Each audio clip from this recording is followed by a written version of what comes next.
I called my son at 8 p.m. on my 70th birthday, not to complain, just to hear his voice. Maybe ask if he forgot something important. Dad, you're a loser, a nobody. We're done letting you hold us back. The line went dead. I sat there holding the phone, staring at 70 unlit candles on an untouched cake. 5 chairs around my dining table, all empty. The silence pressed against my ears like cotton. Tonight, I wasn't even worth a text message. They wanted me gone? Perfect. Let's see how well they swim without their life preserver. Before we continue, please subscribe to stay updated on our latest stories. That morning, I'd woken up with something I hadn't felt in years: genuine excitement. 70 years old today. The number felt significant, heavy with meaning. Not because of my age, but because of what it represented. A reason for everyone to finally come together. I started setting the table at noon, taking my time with each piece. The good china that Helen had picked out 30 years ago, the crystal glasses we'd saved for special occasions that somehow never came. 4 place settings, carefully arranged. Darren and his wife Vanessa, and my grandchildren Emma and Jake, both adults now, but I still remembered when they used to call me Pop Pop. The roast went into the oven at 2 p.m. I'd splurged on the good cut of beef, the kind Helen used to say was too expensive for regular folks like us. But this wasn't regular. This was supposed to be the day when my scattered family remembered they belonged to something bigger than their individual lives. I polished each fork twice, adjusted the napkins until they sat perfectly parallel. The dining room looked like something from a magazine. Warm lights streaming through the windows, the mahogany table gleaming. Even bought flowers for the centerpiece, yellow daisies because they were Helen's favorite, and somehow having them there made the whole thing feel more complete. By 4 p.m., the house smelled like home. That rich, comforting scent of dinner cooking that used to fill our Sunday afternoons when the kids were small. I caught myself humming while I basted the roast, something I hadn't done since Helen passed. 5 o'clock came and went, then 6. I kept checking my phone, thinking maybe I'd missed a call or text about running late. By 7, the roast was overdone, but I kept it warm anyway. Maybe traffic was bad. Maybe Emma was working late at her job. I sat in the living room, staring at that perfectly set table through the doorway. The flowers were starting to droop slightly, and I could hear the grandfather clock ticking in the hallway, each second marking another moment of absence. That's when the doubt crept in. Had I gotten the date wrong? No, impossible. Had I said something last time I saw them? Darren had seemed distant when he'd stopped by last month to borrow money for his mortgage payment, but that was normal. Vanessa had been stressed about the kids' school fees, but she'd hugged me goodbye. By 7:45, I couldn't stand the silence anymore. Maybe they'd forgotten. It happens. Busy lives, busy schedules. That's when I decided to make the call. I should have known better. I dialed Darren's number with steady fingers, though my heart was doing something unpleasant in my chest. The phone rang once, twice, 3 times. Each ring felt like a small eternity, and I found myself counting them like rosary beads. 4, 5, 6. Maybe he was driving, maybe he was in a meeting that ran late. 7 rings. 8. I was about to hang up when the line clicked. What? Not a question, not even a greeting. Just that flat, irritated syllable that told me everything I needed to know about his mood. Darren? I kept my voice light, casual. It's Dad. I know who it is. There was noise in the background. Television, maybe music. The sound of a life happening without me. What do you want? The question hit me wrong, but I pushed down the prickle of annoyance. This was my son, my birthday. Surely there was some reasonable explanation. I was just wondering, I said, letting a tiny edge creep into my voice. If maybe you forgot something today? The silence stretched between us like a taut wire. I could hear him breathing, could practically feel his jaw tightening through the phone. When he spoke again, his voice had gone cold in a way that made my stomach drop. If you're talking about your birthday, Dad, how could anyone forget? You've been reminding everyone about it for weeks. 70 years old, you kept saying. 3/4 of a century. Like it's some kind of national holiday we're all supposed to celebrate. The words landed like physical blows. I gripped the phone tighter, my knuckles going white against the plastic. This wasn't how this conversation was supposed to go. This wasn't how any of this was supposed to go. Darren, I just thought... You thought what? That we'd all come running because you hit another birthday? That we'd pretend everything's fine and play happy family for a few hours? I could hear something shifting in his voice, something ugly rising to the surface. The background noise had stopped, which meant he'd turned off whatever was distracting him. Now I had his full attention, and somehow that felt worse than being ignored. "Look, Dad," he said, and the way he said "Dad" made it sound like a curse word. "I'm going to save us both some time here and just say what everyone's been thinking for years." My mouth went dry. "What do you mean? You're a loser, a nobody. We're done letting you hold us back." He paused, and I could hear him taking a breath, like he was gathering steam. "We're moving up in the world now. Emma's seeing someone important. His family has real connections, real money. We're at their celebration tonight, meeting people who actually matter. You have to matter. You have to understand priorities, Dad, and sitting around your dining room talking about the old days isn't one of them." The words hung in the air like smoke from a house fire. Acrid, choking, impossible to breathe around. I opened my mouth to respond, but there was nothing there. No words, no air, no sound except the sudden roaring in my ears. "Darren."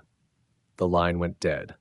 I sat there holding the phone, staring at the display that now showed "call ended" in cold digital letters. My reflection stared back from the black screen. An old man with gray stubble and confused eyes, holding a phone like it might explain everything if he just looked at it long enough. The dining room table was still set. The roast was still warm in the oven. The flowers were still drooping in their vase, yellow daisies that Helen had loved and that no one would see tonight except me. But something had changed in that moment between hearing those words and the click of disconnection. Something fundamental had shifted in my chest, like tectonic plates settling into a new configuration. The hurt was still there, sharp and immediate, but underneath it was something else, something cooler and more patient. I set the phone down carefully on the coffee table and walked to the window. Outside, the street was quiet, suburban, peaceful. Normal families doing normal things in their normal houses. But inside my chest, a different kind of quiet was settling. The quiet that comes before storms, not after them. Darren thought he'd ended something tonight. He thought he'd finally cut the cord that had been binding him to his disappointing father. What he didn't realize was that cords, once cut, can't be reattached. And anchors, once released, don't just disappear. They sink to the bottom and wait. The call came at 10:30 the next morning while I was sitting at my kitchen table with cold coffee and yesterday's newspaper spread out like a shield between me and my thoughts.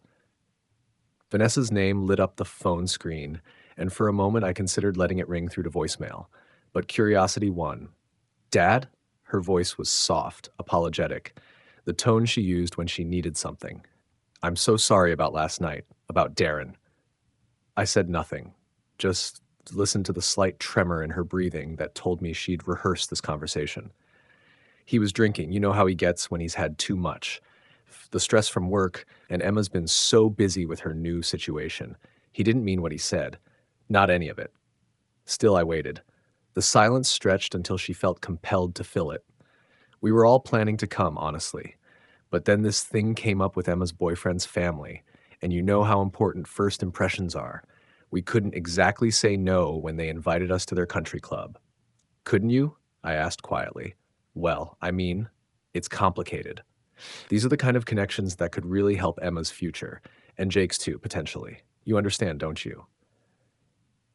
I understood perfectly, more than she realized. "Dad, are you there?" "I'm here, Vanessa. I'm thinking about what you said, about Darren being drunk and not meaning it." "Exactly. You know he loves you. We all do. Can I ask you something?" "Of course. If you didn't need my wallet, how long ago would you have stopped talking to me entirely?" The silence that followed was different from mine, not thoughtful but shocked. I could practically hear her scrambling for the right response. "Dad, that's not fair. We're family. Are we? Because last night, your husband called me a nobody and a loser, said you were done letting me hold you back. Maybe he wasn't drunk. Maybe he was finally honest. You're twisting his words." "Am I? Let me ask you something else, Vanessa. All those loans over the years, when exactly were you planning to start paying them back?" Another pause. This one felt dangerous. "Loans? Dad, those weren't loans. That was Family helping family. You never said anything about paying back. The 15,000 for your down payment 3 years ago, the 8,000 when Darren lost his job, the 12,000 for Emma's college debt, the 6,000 for the roof repairs. Should I keep going? I could hear her breathing, getting sharper, more defensive. Those were gifts. You never once mentioned paying them back. You can't just decide retroactively that $41,000 in gifts? I let that number hang in the air like a blade. In 3 years, Vanessa, that's more than half my annual pension. We never asked for that much. No, you asked for it a few thousand at a time. Emergency by emergency, crisis by crisis. Funny how there's always another crisis right when the bank account starts looking comfortable again. Dad, you're being cruel. This isn't like you. Maybe that's the problem. Maybe I've been too much like me for too long. Her voice shifted then, became harder, more honest than the apologetic tone she'd started with. Fine. You want to keep score? Let's keep score. How much did we spend on gas driving over to check on you after Mom died? How many weekends did we give up to help you clean out her things? How many times did Emma and Jake sit through your boring stories about the old days? You think love doesn't cost anything. And there it was, the real Vanessa, finally showing her face. So my money was payment for your company, for pretending to care about an old man's boring stories? That's not what you're twisting everything around. Am I? Because it sounds like you just confirmed exactly what Darren said last night. You know what? You're not listening. You're not understanding. This conversation is pointless. The line went dead. I set the phone down and stared at it for a long moment. $41,000. I hadn't added it up before, hadn't wanted to see the total written out in stark numbers. But now that I had, other numbers started forming in my mind. The value of my house, my savings account, my life insurance policy. Suddenly, Darren's cruelty last night made perfect sense. They weren't cutting ties with a burden, they were protecting an investment. Making sure I understood my place in their hierarchy.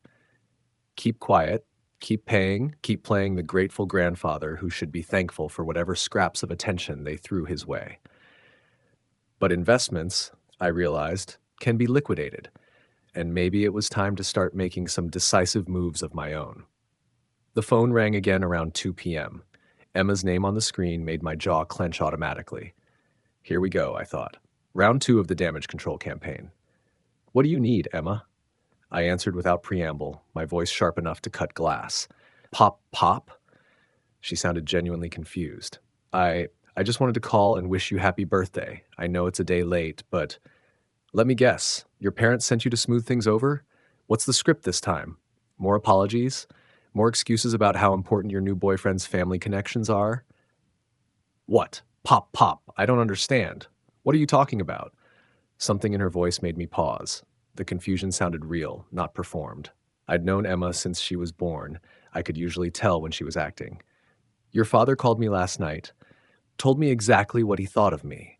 Your mother called this morning to blame it on alcohol and ask for money. So forgive me if I'm not in the mood for whatever comes next. Wait, what did Dad say to you? Her voice had gone sharp with concern. And Mom asked you for money? When? Don't pretend you don't know, Emma. I don't know. Pop, pop, I swear I don't know what you're talking about.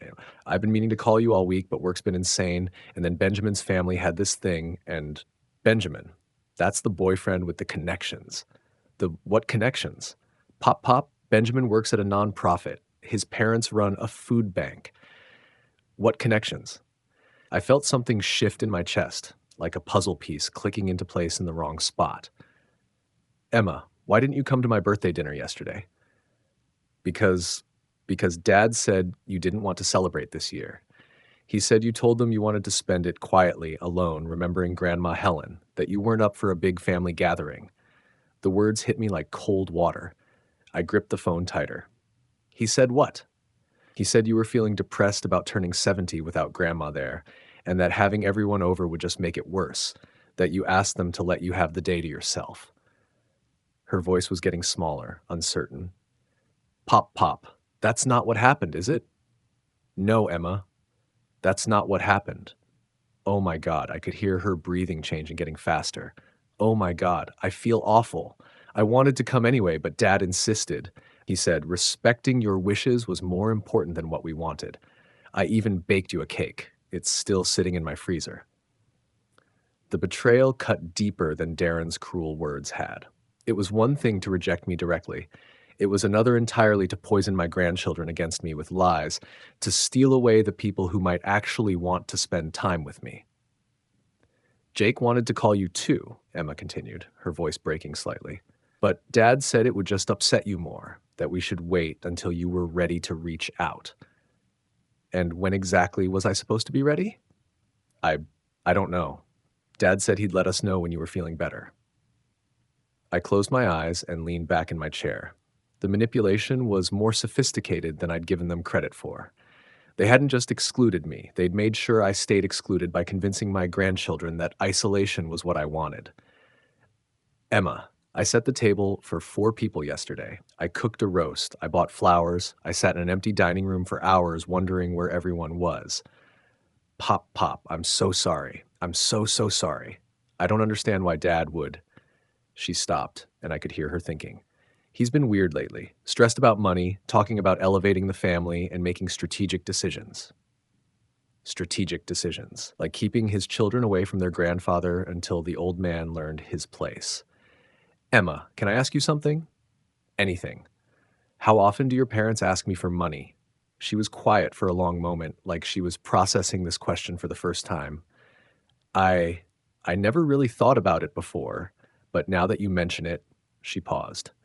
More than feels right, I guess. I just always assumed it was normal family stuff. What did Jake think about it? We never really talked about it. Mom and Dad always made it seem like you were happy to help, like it was your way of staying involved in our lives. Her voice got smaller. Oh God, Pop Pop, were we wrong about that too? I'm starting to be. What does that mean? It means I'm finally seeing things clearly, sweetheart. And what I see is that your parents have been playing a very long game. Question is, what am I going to do about it? I want to make this right, Emma said fiercely.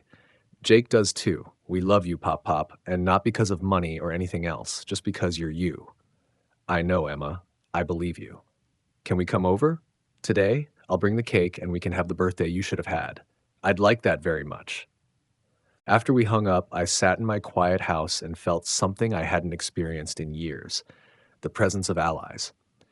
Emma and Jake didn't know it yet, but they'd just become very important pieces in a game their parents thought they controlled. Darren and Vanessa had made one crucial mistake. They'd assumed that controlling the narrative meant controlling the outcome.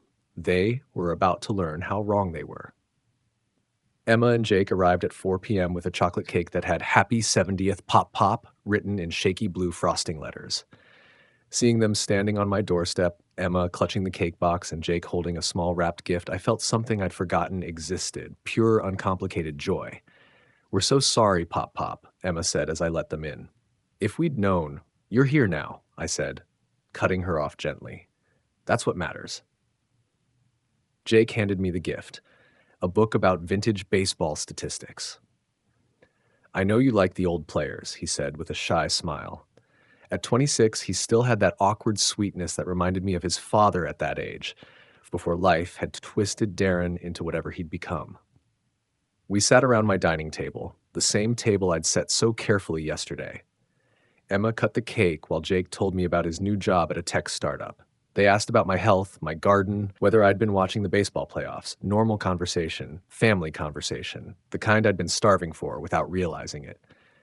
Pop Pop, Emma said during a lull. Can we talk about what happened? I mean, really talk about it? I set down my fork and looked at both of them. What do you want to know? Everything, Jake said, because the story Dad told us doesn't match what you said on the phone. So I told them about setting the table, cooking the roast, waiting for hours, about Darren's phone call and the venom in his voice, about Vanessa's damage control attempt and her demand for more money. I watched their faces change as the truth settled in, confusion giving way to disgust, then anger. $41,000? Jake whistled low.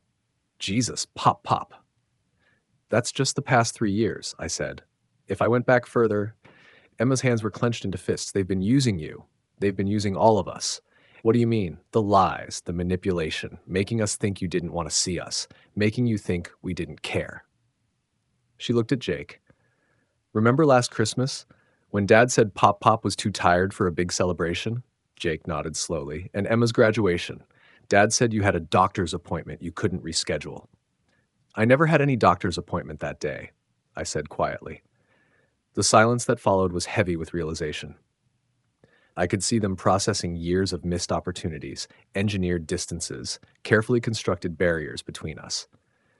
They've been isolating you, Emma said finally, systematically cutting you off from us while bleeding you dry. Why?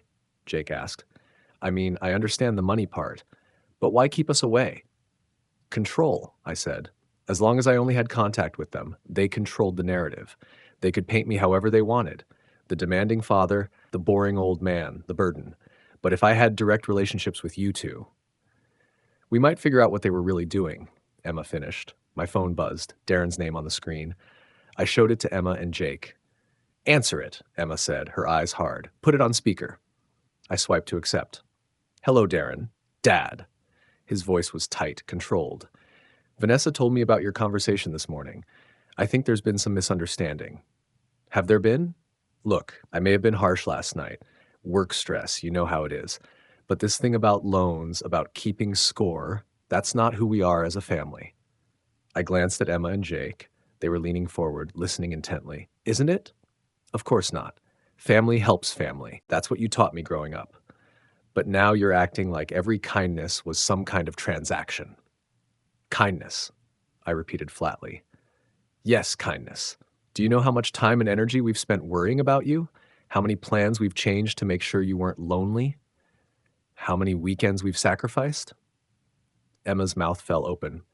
Jake looked like he wanted to reach through the phone and strangle his father. Which weekends were those, Darren?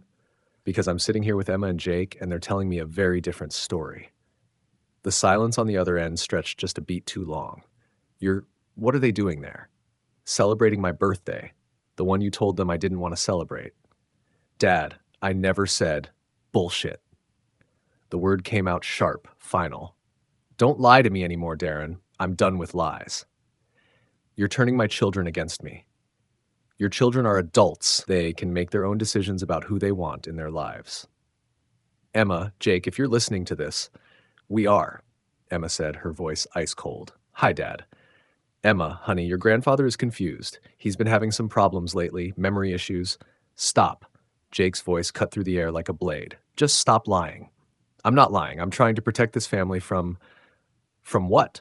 Emma demanded. From the truth? From us finding out that you've been stealing from Pop Pop and manipulating all of us for years? I haven't stolen anything. Every penny was freely given. Under false pretenses, I said. Emergency after emergency, crisis after crisis.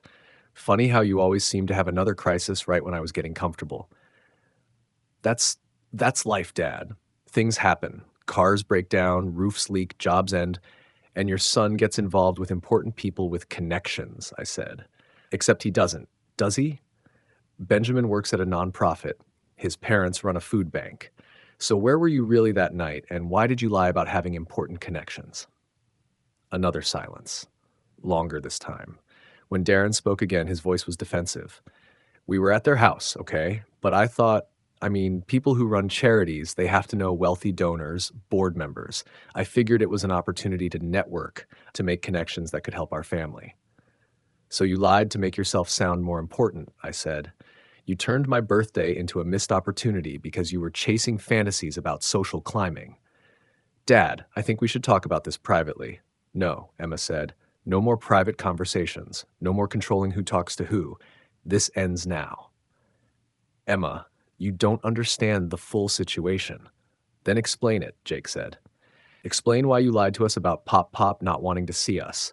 Explain why you've been treating him like an ATM. Explain why you called him a loser on his birthday. I was angry. You were honest, I said. For the first time in years, you were completely honest about how you see me. The line went quiet, except for the sound of Darren's breathing. This conversation is over, he said finally. No, I said. This conversation is just beginning, and next time it's going to include some lawyers. The line went dead. Emma and Jake stared at the phone, then at me. Lawyers? Emma asked. $41,000, I said. That's just what I can remember off the top of my head. I think it's time to get an accurate accounting. Pop, pop, Jake said slowly. What exactly are you planning? I looked at my grandchildren, my real family, the people who'd driven across town with a homemade cake to celebrate with an old man, and felt something settle into place in my chest. Something cold and patient and absolutely certain. I'm planning to teach your parents a lesson about respect, I said, and about consequences. They arrived together at 6 p.m., probably coordinated their approach like generals planning an assault. I watched from my living room window as Darren's BMW pulled into my driveway, followed immediately by a car I didn't recognize. Emma's, I realized. She'd driven separately. Smart girl. I opened the door before they could knock. Darren stood there with his jaw set, Vanessa slightly behind him, looking nervous. Emma and Jake flanked them on either side, creating an odd tableau of family unity that I knew was about to shatter completely. Dad, Darren said, his voice artificially calm. We need to talk. I agree, I said, stepping aside to let them in. We absolutely need to talk. The living room felt smaller with all 5 of us in it. Darren and Vanessa took the couch, sitting close together like they were preparing for battle. Emma and Jake chose the chairs by the window, and I remained standing, looking down at all of them. It felt appropriate, somehow. I've called this family meeting, I began, my voice steady, because I've made some decisions in light of recent events. Darren's eyes narrowed. What kind of decisions? Important ones.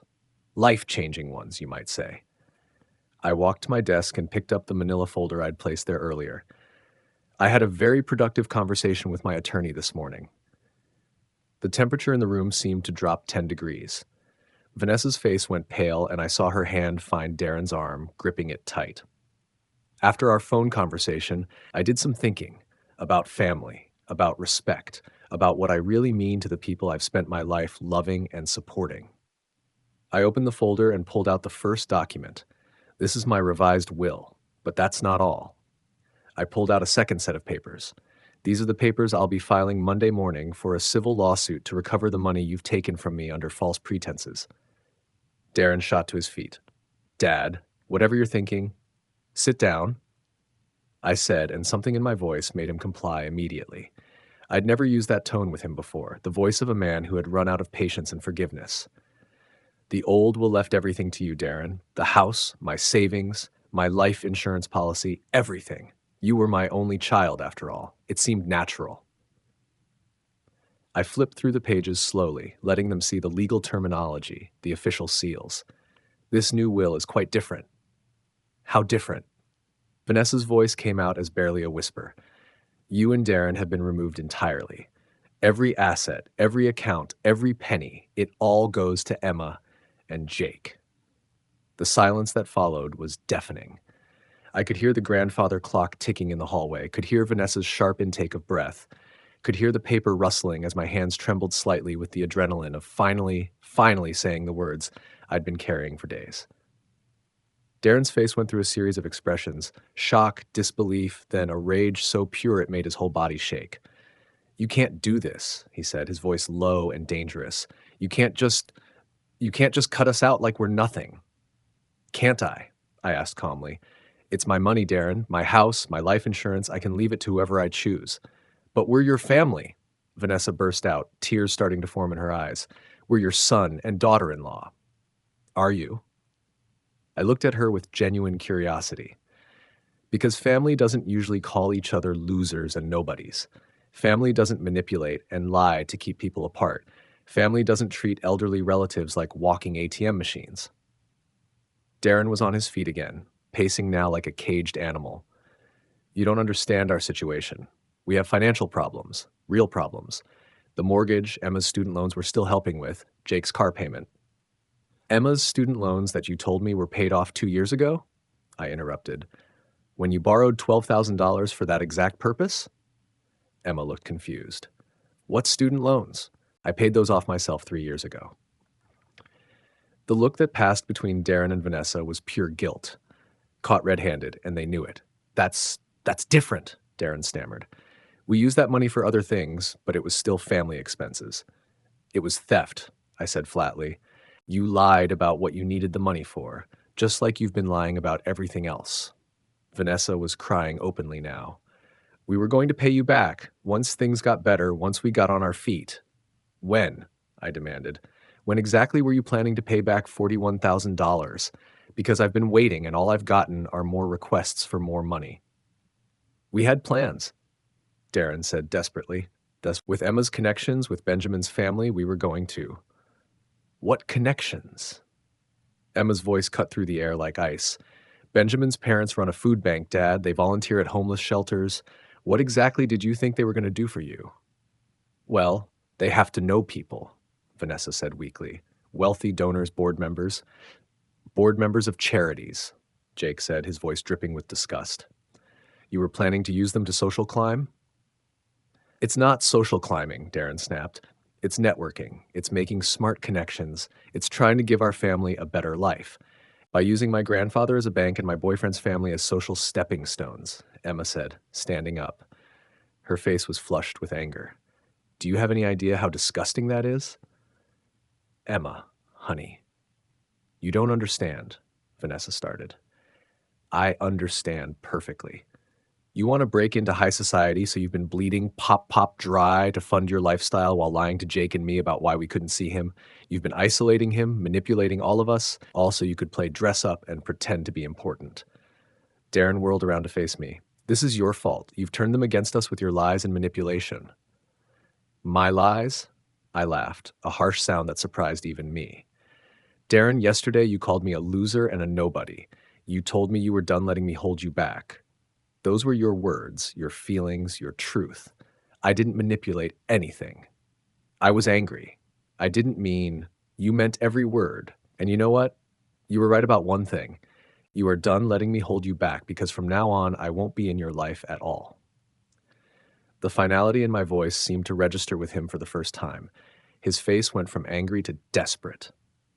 Dad, please, we're in real trouble here. The mortgage is 3 months behind. My job, they're making cuts and I'm probably going to be laid off. We were counting on, You need my inheritance, I finished for him. You've been planning my death, measuring my worth in dollar signs, waiting for me to die so you could cash in. That's not true, isn't it? When was the last time you called me just to see how I was doing? When was the last time you invited me to dinner without asking for money first? When was the last time you acted like you actually wanted me around? The silence stretched on because we all knew the answer. Never, or so long ago that none of us could remember. Emma stood up and walked over to me. Pop, I think you made the right decision. Emma, please, Vanessa begged. Think about your father. Think about what this will do to him. I am thinking about him, Emma said coldly. I'm thinking about how he's spent years lying to me about Pop. I'm thinking about how he tried to convince me that my grandfather didn't want to see me. I'm thinking about how he's been stealing from someone who trusted him completely. Jake stood up too, moving to my other side. If Benjamin's family knew how you've been treating Pop, they wouldn't just refuse to help you network. They'd make sure everyone in their circle knew exactly what kind of people you are. You see, Darren, I said quietly, that's the thing about respect. Real respect, the kind that matters in the circles you want to move in. It's not about money or connections. It's about character. And people of true class, true breeding, they value how you treat your elders. They value loyalty and integrity and family bonds. Vanessa was sobbing now. We can change. We can make this right. We'll pay you back. How? I asked. You just told me you're 3 months behind on your mortgage and Darren's about to lose his job. Where exactly is this repayment money going to come from? We'll figure it out, Darren said desperately. We'll get second jobs. You'll what? Learn responsibility at 50 years old? Learn to value family relationships over financial gain? Learn to stop lying and manipulating people? I shook my head. I don't think so. I walked to the front door and opened it. I think this conversation is over. Dad, please. The will has been filed and is legally binding. The lawsuit has been initiated. My accounts have been updated with Emma and Jake as beneficiaries. I stood by the open door, feeling the cool evening air on my face. There's nothing left to discuss. Darren and Vanessa sat there for a moment, looking lost and broken. Then slowly, reluctantly, they stood up. "You'll regret this," Darren said as he walked past me. "When you're old and sick and need help, you'll remember that you had a son who would have taken care of you." "No," I said quietly. "I had a son who saw me as a paycheck. There's a difference." They walked to their car in silence. I watched them drive away, noting how Darren's hands shook on the steering wheel, how Vanessa hunched in her seat like she was trying to disappear. Emma and Jake stayed behind. "Are you okay, Pop Pop?" Emma asked, closing the door behind her parents. I thought about it for a moment. Was I okay? My only child had just walked out of my life, probably forever. My daughter-in-law, who I'd watched grow from a nervous young woman into someone I thought I knew, had revealed herself to be someone else entirely. But I looked at Emma and Jake, standing in my living room with concern and love in their eyes, and I realized something profound. I wasn't losing my family. I was finally finding it. "You know what?" I said, and for the first time in days, I smiled. "I'm better than okay. I'm free." Months later, I was sitting in my garden with a cup of coffee and the morning paper when my phone rang. Darren's name on the screen no longer made my stomach clench. I'd learned to feel nothing but mild curiosity when he called. "Hello, Darren." "Dad." His voice was smaller than I remembered, worn down by months of court proceedings and financial reality. "The lawyer says you're still refusing the settlement offer." "I am." "Dad, please, we're going to lose the house. Vanessa's working 2 jobs just to keep food on the table. Can't we work something out? Some kind of payment plan?" I watched a cardinal land on the bird feeder Helen had hung 25 years ago. She'd always loved watching the birds in the morning. "The court determined that you owe me $57,000, Darren. That's what you took with interest. The payment plan is whatever the judge decides. But you know we can't pay that. You know what this is doing to us." "Yes," I said calmly, "I do know." The silence stretched between us like a chasm. "This is destroying our lives," he said finally. "And what do you think the past decade did to mine?" Another pause. "Dad, I'm sorry. We're both sorry. We made mistakes." "You made choices," I corrected. "Calculated, deliberate choices. You chose to see me as a resource instead of a person. You chose to lie to my grandchildren to keep them away from me. You chose to call me a loser on my 70th birthday. I know, and I regret." "Regret doesn't pay back $57,000, Darren." I hung up and turned off the phone. These calls came every few weeks now, each one more desperate than the last. The court had ruled in my favor. Elder financial abuse was taken seriously, and the evidence had been overwhelming. The judge had been particularly unimpressed with their lies about Emma's student loans and their fabricated emergencies. The front door opened, and Emma's voice called out, "Pop, Pop, we're here." I smiled and stood up, walking back toward the house. Emma and Jake visited every Sunday now, sometimes with Benjamin. He was a good man, quiet, thoughtful, with the kind of steady character that reminded me of myself at his age. When he'd asked for my blessing to marry Emma last month, I'd given it gladly. "In the kitchen," I called back. Emma appeared in the doorway, Benjamin behind her with a small wrapped box. "Happy birthday, Pop Pop," she said, kissing my cheek. "It's not my birthday for 3 months," I said, accepting the gift. "Consider it a pre-birthday present," Jake said, appearing with grocery bags. "We're making you that roast you love, the real celebration this time." I unwrapped the box to find a picture frame holding a photo I'd never seen. Emma, Jake, and me from last Christmas, all of us laughing at something Benjamin had said. We looked like a real family. We were a real family. "Benjamin took it," Emma said. "I thought you might want it for your desk." "I love it," I said, meaning it. "Thank you." As we prepared lunch together, I found myself thinking about that terrible night 6 months ago. I'd lost a son and gained everything. Real relationships built on love instead of obligation. Honest conversations instead of manipulative requests. The simple pleasure of family time without wondering what it was going to cost me. Jake was telling a story about his new girlfriend, a teacher he'd met at a coffee shop. Emma was showing me pictures from her recent promotion at work. Benjamin was quietly helping with the cooking, fitting into our family dynamic like he'd always been there. "Pop, Pop," Emma said during a lull in conversation. "I need to tell you something." My heart jumped slightly. "What's that?"